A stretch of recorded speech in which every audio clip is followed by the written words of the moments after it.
Look, if you want to make any money online in 2024, you must have a sales funnel set up. And people are always talking about this new latest trendy funnel, or you have to use this funnel. But the truth is, I'm going to walk you through the 5 best funnels to use. They can scale to over 7+ figures, and which one you should use based on exactly where you're at in your business journey. So first things first. So what exactly is a sales funnel? A sales funnel is a model of the complete customer journey from when they first discover you to when they buy from you. And in each funnel, there's different stages. You have the top of funnel, middle funnel, and bottom of funnel. Each stage is trying to achieve a certain outcome. And so it's important that you correctly optimize each stage for the customer's journey. And there's different variations and types of funnels that you can use. And you want to choose based on your strengths and where you're at in your business's journey.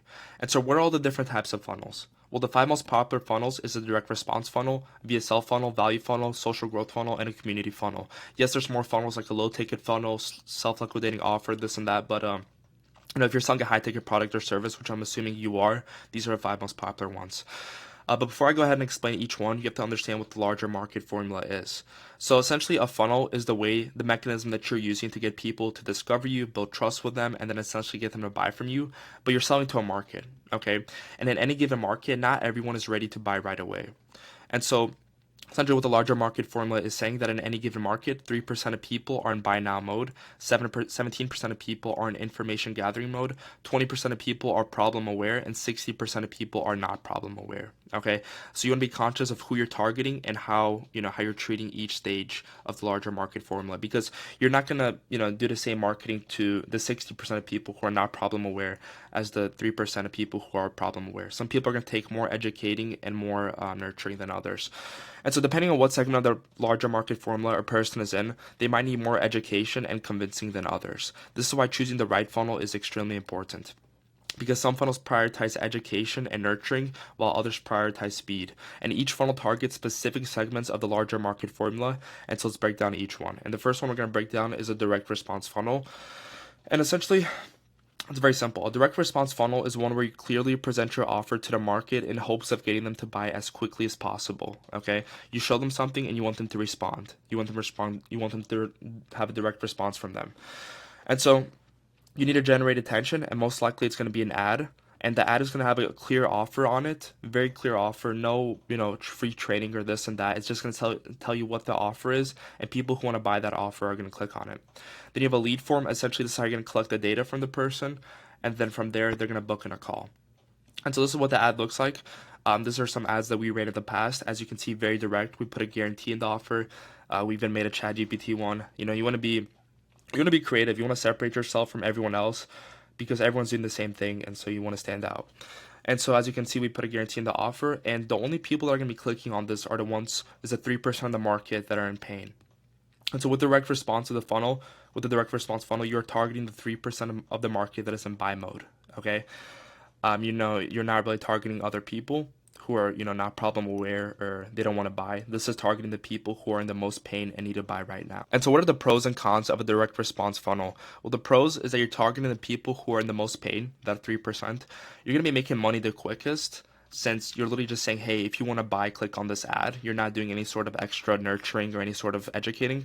And it's literally the easiest funnel to set up. You're not creating any VSLs. You're not doing any extra work. You're just putting your offer, and people who want to buy, they click on it. What are the cons? Well, it's going to be the most competitive market segment. That little 3% of the market that's in buy mode, everyone's going after them. So it's extremely competitive. Trust levels are low, and people are desensitized. These two kind of go hand in hand, but everyone's putting a crazy guarantee in their offer nowadays. Everyone's promising the world, so it's really hard to separate yourself and get people to trust. And so that's why it's very important to make yourself stand out and become someone. This is why having a personal brand is extremely important, because you can stand out amongst all the people who are guaranteeing something crazy. But it's kind of hard to separate yourself. So that's that. And so chances are that direct response will make you money the quickest, but it's not going to make you the most amount of money. Okay, especially in the long run. And so if you want to make money quickly, then consider the direct response approach. Ideally, if you need to get access to capital, especially like if you're in the early stages of your business, direct response is, probably the way to go. The next one is the VSL funnel. Basically, what it is it's a funnel where you get the prospect to consume a video sales letter before booking a call with you. And so you're just generating attention. It's more common for VSL funnels to be marketed in content and ads, so mainly those two. You're gonna get them to watch your video, and then you're gonna get them to book a call. Okay, and this is a video sales letter that we ran. in our previous campaign. And the main point of the video is to get them bought in on your process. You're educating them on what you do and how you've helped others. And so that way, when they hop on a call, they already know what you do and they already want to buy if you have a good process. And so with a VSL funnel, you're targeting a broader amount of the larger market formula. Okay, you're targeting the 3% and the 17% and the 20%, because the people who are problem aware, they know that they have a problem, but they just don't know what process is going to get them to solve the problem, or what's the novel ideal process for them to, relieve their pains. And so that's where you come in with the video sales letter and say, hey, you have a problem, this is how we're going to solve it for you. And so the purpose of the VSL is to educate the prospect on how you would solve their problem with your process. And so what are the pros and cons? Pros is that you're educating people on your process, and this is another way you can separate yourself. If you have a different process, a better process than everybody else, then you're going to be ahead of everyone else. And so you're going to educate as much people as you can. You're going to out-educate everyone, and there's less friction for the person to opt in, because an ad that's saying, hey, book in a call if you want this offer, versus an ad saying, hey, here's a free training, it's much more enticing and more people are going to opt in. So you're going to get more emails and more data and more people in your ecosystem, and you're providing value before the call. Okay, so people are going to be warmed up. They already see you as an authority figure if you do it correctly, and they're bought in on your process. So it's going to be a higher close rate. The cons is that people are desensitized. Again, everyone is offering a free training or a free VSL, free webinar, or whatever. So it's very competitive. Trust levels are low. This kind of goes hand in hand with the one above. And most people aren't going to buy right away. So like I said, you aren't targeting the 3% of market that's in buy mode. You're targeting people who know they have a problem, but they're just going to get information for it. So they're not going to buy right away. They take more nurturing and more value provided to them, so that they can buy it eventually down the road if you do it correctly. And so it's longer sales cycles, but definitely it's going to make more money than direct response in the long run. And if you're able to wait a little longer so you can educate more people and get them into your ecosystem, then consider the VSL funnel. The next one is a value funnel. A value funnel is pretty similar to the VSL funnel, except instead of getting them to watch a video, you're giving them a tangible asset to consume. And so a value funnel is one where you get the prospect to consume a valuable asset before booking a call with you.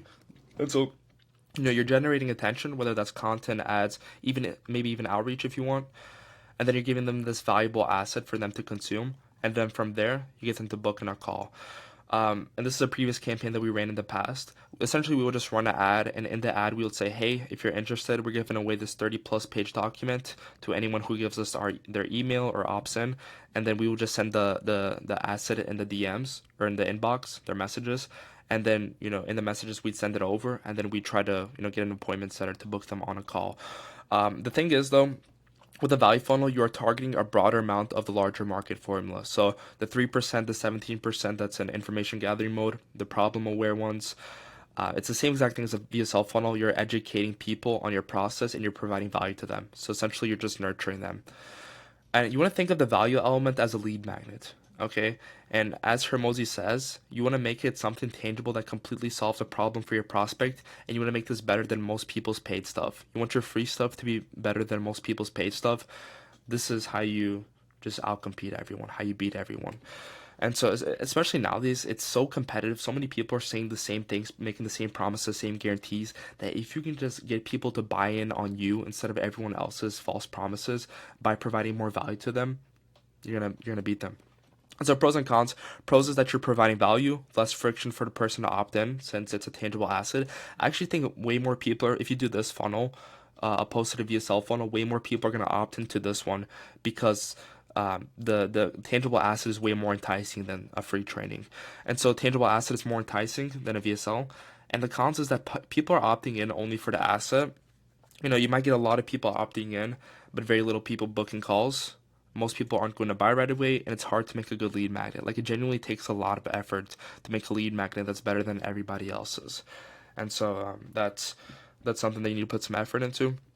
And so if you're able to wait a little longer so that you can provide value to more people and get them into your ecosystem, then consider the value funnel. And so now let's do social growth funnel. This is the fourth one. A social growth funnel is one where you drive people to follow one of your socials. Mainly people are doing this with Instagram. You want them to consume your content and build trust with you. And so mostly this is going to be ads. People don't really do this with content because the whole purpose of this is you're putting money into paid traffic to get that paid traffic to follow you. And so then they follow your Instagram page, And then somewhere along the lines of your content, once you've provided enough value, you want to put a call to action, and then you book them on a call. And so, for example, we kind of got really creative with this, but we made like a little carousel, and like at the end we just said, hey, follow the Instagram, or I even ran paid a video ad, and just said, hey, follow me, and this is everything that you're going to be getting. And with a social growth funnel, you're targeting the entire market. Okay, so you're targeting this, and this. Okay, because essentially what your content is doing, it's making the people who aren't even problem aware, it's making them problem aware. So people who don't even have a problem, you're making them realize that they have a problem, that there's a better way of doing something that they're doing right now. Okay, if you do your content correctly. And so when people follow you, your content has the ability to educate and nurture them over time. Every once in a while, you make a call to action to get people to ultimately book a call with you, and retargeting ads work really great. So traditionally, how people do this is they at the top of funnel, they have the traffic ads that get people to follow them, and then somewhere along the lines they set up a retargeting ad that retargets the people who follow them, and so that way the people who are more interested can just buy right away instead of waiting for a piece of content with a call to action to get pushed out. And so, what are the pros and cons? The pros, this is a really big pros, but essentially you're building your personal brand. More people are watching your content, and it works great if you already have a big following. Okay. Cons is that it's hard to get people to follow you. And so the lower amount of followers you have and the lower quality your content is, the harder it's gonna get people to follow you. So you can, I've seen like people put in over $100 of ad spend and only get a couple followers. And so you want to be really aware of how optimized your profile is and if it's worthy enough of being followed. A longer sales cycle, and it's going to take more nurturing. Essentially, since the call to action is very low friction, all they're doing is following. So it might not be the highest intent prospects, and so you just want to be aware of that. And so if you're able to wait a little longer so you can build your personal brand along the way, then consider the social growth funnel. And so last but not least, we have the community funnel, also known as the school funnel. And I will say that this is the most trendy funnel as of now. And it's actually really good. A community funnel is one where you drive people to a community so that you're constantly providing value and nurturing them. So you generate attention, whether that's content or ads. You get them to join your community, and then you get a call to action in that community every once in a while, and you get them to book a call. And I actually have a video that goes more in depth how to properly set up your community and how to make money off of a school community. So if you want to check it out, I'll probably throw in the link in the description. And this is, our community that we have in school. We constantly make call to actions for people to join this. And the way it works is they join the community. We provide tons of value in the community, drive them to our content, provide value, give them free courses, free trainings. And then somewhere along the line, we'll throw in a call to action saying, hey, if you want this lead magnet, if you want to book on a call, just, comment a specific word, and we get an appointment setter to take care of things from there. And so with a community funnel, you're targeting the entire market, okay? You're targeting the 3% that's in buy now mode, the 17%, the 20%, and the 60%. Because again, a community allows your members to focus purely on your message and the value that you're providing. And in the community, you're essentially just driving them to content. You're getting them to consume content. So again, if they don't even know that they have a problem, you can make them problem aware. And so if you leverage our community correctly, you will have a large group of people who all trust you.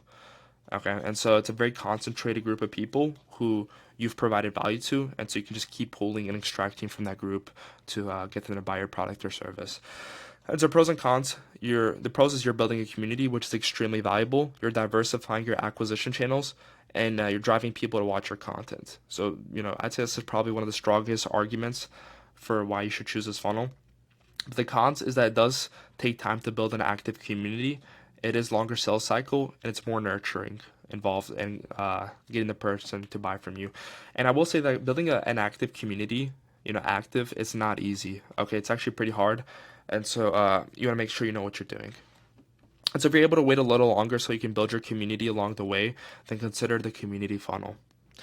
And that's basically all the funnels. Now that we have gone over the 5 main funnels, which one is the right fit for you? Okay. And I will tell you that there's no cookie cutter answer or a one size fits all for which funnel to choose or which one's the best one for everyone, because it's not. It doesn't work like that. The funnel you should choose depends purely on where you're at with your business. Okay? And so, if you need access to capital quickly, then choose direct response. If you want lots of leads to be educated on your process, then choose the VSL funnel. If you want to provide value to lots of leads, then choose a value funnel. If you want lots of leads following you and you want to grow your personal brand, choose your social growth funnel. or choose the social growth funnel. If you want lots of leads in your community, then choose a community funnel. You know, each one has an argument. It just depends on what your strength, which funnel complements your strengths the best, and what you need, um, kind of which one you can use to your advantage the most. So, for example, if you already have a strong optimized Instagram, then you might want to choose a social growth funnel. If you know have a good community where you know you have lots of good resources and trainings, you want to choose a community funnel. If you know you have a really strong lead magnet or a strong asset that you can send to people that they'll find valuable, then you want to choose a value funnel. If you know that you already have a really good VSL setup that really buys people into your process and educates people, then VSL funnel. And if you just really need money as of now and you know you can make a strong offer that will entice people and intrigue people, get them to click and book in a call, then choose the direct response funnel. So hard to talk today for some reason, man. But the truth is that all these work. If someone's saying that one doesn't work or this funnel's saturated, just know that all these can work. You just gotta make it work. It's up to you to make them work. And all these are competitive or saturated, so you just have to be better than everyone else. Okay? And one of two things will happen. Either you give up before it starts working, or you endure the suffering of trying to get your ads and funnels to work for a long enough period of time to see them to actually work. Okay? And remember, on the other side of the suffering is everything you've ever wanted and more. And so if you got any value from this, we recently just launched our AI Scaling Specialist School Community. It's a completely free school community where we show you how to separate yourself and stand out from the niche that you're in and the market that you're in, leveraging AI to grow your personal brand and to make your offer more enticing. And so if you want to join that, it's completely free. Link is in the description. And thank you for watching this video, and I'll see you in the next one. Bye.